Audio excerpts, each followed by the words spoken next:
നിങ്ങളെപ്പോഴെങ്കിലും നിങ്ങൾക്ക് വേണ്ടിയിട്ട് time spend ചെയ്തിക്കോ. അങ്ങനെ അല്ലെങ്കിൽ അത് ഒരിക്കലെങ്കിലും ചെയ്യണം കേട്ടോ.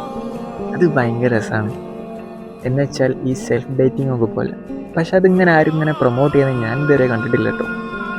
നമുക്ക് നല്ല ജോലിയുണ്ട്, നമ്മൾ കുറേ ഏൺ ചെയ്യുന്നുണ്ട്, എന്നാലും നമുക്ക് വേണ്ടിയിട്ട് നമ്മളൊരു ദിവസം കണ്ടെത്താന്ന് പറയുന്നത് ആ ചുരുക്കം ചില ആൾക്കാർ മാത്രമേ ഉള്ളൂ. എന്ന് വെച്ചാൽ നമുക്ക് ഇഷ്ടമുള്ള ഫുഡ് കഴിക്കുക, ഇഷ്ടമുള്ള ഡ്രസ്സ് ധരിക്കുക, ഇഷ്ടമുള്ള പ്ലേസ് വിസിറ്റ് ചെയ്യുക, അങ്ങനെ നമുക്ക് വേണ്ടിയിട്ട് നമ്മൾ ടൈം കണ്ടെത്തുക. അങ്ങനെ ഓരോ കാര്യങ്ങൾ നമുക്ക് വേണ്ടി ചെയ്യാൻ തുടങ്ങിയാൽ നമുക്കൊരു സാറ്റിസ്ഫാക്ഷൻ വേറെ ലെവലായിരിക്കും. അതൊന്നും നമ്മൾ ലൈഫിൽ എക്സ്പീരിയൻസ് ചെയ്തിട്ടില്ലെങ്കിൽ അതൊക്കെ നമ്മൾ ഒരിക്കലെങ്കിലും ചെയ്യണം. നമ്മളെ ലൈഫിൽ കുറേ ആൾക്കാർ ഇങ്ങനെ വന്നു പോയി കളിക്കും. പക്ഷെ നമ്മൾ വിചാരിക്കും അവർ നമ്മളെ കൂടെ ഉണ്ടാവുമെന്ന്. പക്ഷെ അതൊരിക്കലും അങ്ങനെയല്ല. അന്നപ്പോൾ നമ്മൾ സ്റ്റക്കാവാൻ പാടില്ല.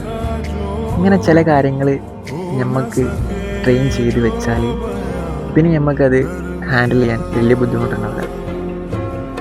സോ നിങ്ങൾക്ക് വേണ്ടിയിട്ട് ഒരു ദിവസം ടൈം കണ്ടെത്തുക.